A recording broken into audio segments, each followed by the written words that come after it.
well maintain এটা market ইয়াত ফিশৰ কাৰণে বনোৱা হৈছে আৰু বহুত বছৰৰ পৰা এইটো এটা ডিমান্ড আছিলে ৰাইজৰ যে আগতে মাৰ্কেটখন খুব জনাজীৰ্ণ ওপেন টাইপৰ আছিলে আৰু গোটেই দুৰ্গন্ধ হৈ পেলাই ওচৰে পাজৰে দোকানবিলাক বহুত কষ্ট পাইছিলে গতিকে খুব হাইজেনিক আৰু ইয়াত মানে যিটো ৰানিং ৱাটাৰ ব্যৱস্থা কৰি পেলাই এইটো কৰা হৈছে মই আশা কৰোঁ যে এই বিল্ডিংখন হৈ যোৱাৰ পিছত ফিছ মাৰ্কেটটো আমাৰ কোকৰাঝাৰ মাছমজিয়াত যিসকলে আজি দোকান পোহাৰ দিছে ওচৰে পাজৰে তেখেতসকলে এই দুৰ্গন্ধৰ পৰা ৰক্ষা পাব আৰু ভালকৈ তেখেতসকলে নিজৰ ব্যৱসায় বাণিজ্যবিলাক কৰিব পাৰিব মই আজি বিশেষকৈ কৈছোঁ যে কোকৰাঝাৰ যিহেতু আমাৰ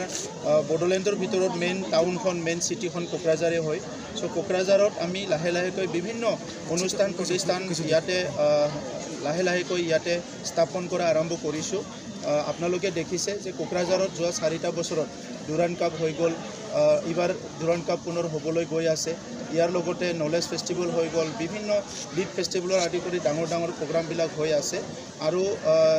একেলগে দুটা কাম হৈ আছে এটা হ'ল ডাঙৰ অডিটৰিয়াম আৰু এটা নিৰ্মাণ হৈ আছে কোকৰাঝাৰ টাউনৰ একদম মাজতে আৰু লগতে আমাৰ যিটো সাই ষ্টেডিয়াম আছে ইয়াৰ ওচৰতে ষ্টেট অফ আৰ্ট গেষ্ট হাউচৰ নিৰ্মাণ হৈ আছে অহা 1 মাহ 1.5 মাহৰ ভিতৰত আমাৰ মুখ্যমন্ত্ৰী ডাঙৰীয়া আহি যিটো 100 কোটিতকৈ বেছি আমাৰ ফাণ্ড দি পেলাই কোকৰাঝাৰৰ নতুন এটা ষ্টেডিয়াম নিৰ্মাণ কৰা হ'ব এই ষ্টেডিয়ামৰ আধাৰশিলা স্থাপন কৰিবলৈ আমি সাজু কৰি আছোঁ গতিকে আজিৰ সময়ত আমি দেখিলোঁ যে কোকৰাঝাৰত NCC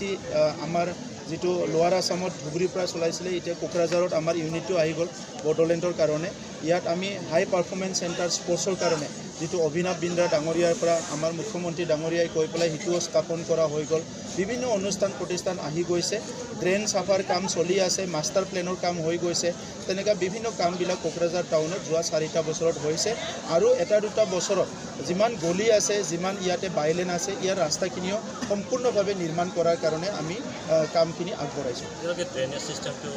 ড্ৰেইনেজ চিষ্টেমটো যিটো মই গম পালোঁ মেইন ড্ৰেইনটো এইটো একচুৱেলি ইৰিগেশ্যন ড্ৰেইন আছিলে কিন্তু ইয়াত যিটো 12 মাহে যিটো পানী ফ্ল' হ'ব লাগে সেইটো ক'ৰবাত নহয় ক'ৰবাত ব্লক হৈ আছে তো এইবাৰ আমি যোৱা 1 মাহৰ ভিতৰত এটা ছাৰ্ভে কৰিছিলোঁ আৰু তাত দেখিবলৈ পালোঁ যে ৰেল লাইনৰ জেগাটো যিটো কালভাৰ আছে সেইটো বহুত সৰু হৈছে তো সেইটো অলৰেডি ৰেলৰ লগত আমি লেটাৰ লিখা হৈছে চ' এইটো অলপ যদি যিটো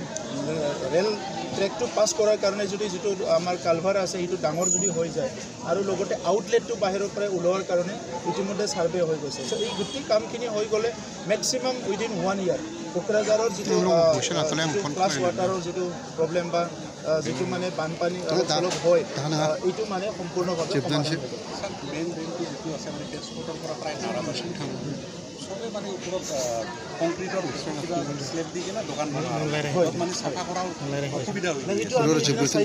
ইয়াৰ কাৰণে আমাৰ মিউনিচিপালিটিক আমি এক্টিভ কৰি দিছোঁ যাতে ইহঁতে অলপ লেটাৰ চেটাৰ লিখা মেলা কৰে আৰু মই দেখিছোঁ নিজে বহুত মানুহবিলাকে নিজৰ ঘৰৰ ওচৰত ডাউন কৰি পেলাই নিজৰ জাবৰ জোঁথৰবিলাক ড্ৰেইনতে পেলাই আছে সেইকাৰণে এইবাৰ আমি চাফা কৰিছোঁ আৰু মিউনিচিপালিটিৰ তৰফৰ পৰা কিছুমান ইয়াত সিদ্ধান্ত লৈছে আমাৰ আৰবানৰ পৰা যে কিছুমান জেগাত ফেন্সিঙো কৰা হ'ব যাতে তেখেতসকলে এই ৱেষ্টবিলাক তাতে পেলাব নোৱাৰে আজি বড়ো মাধ্যম দিৱস দেখা যায় যে বড়ো মাধ্যমৰ বহু সমস্যা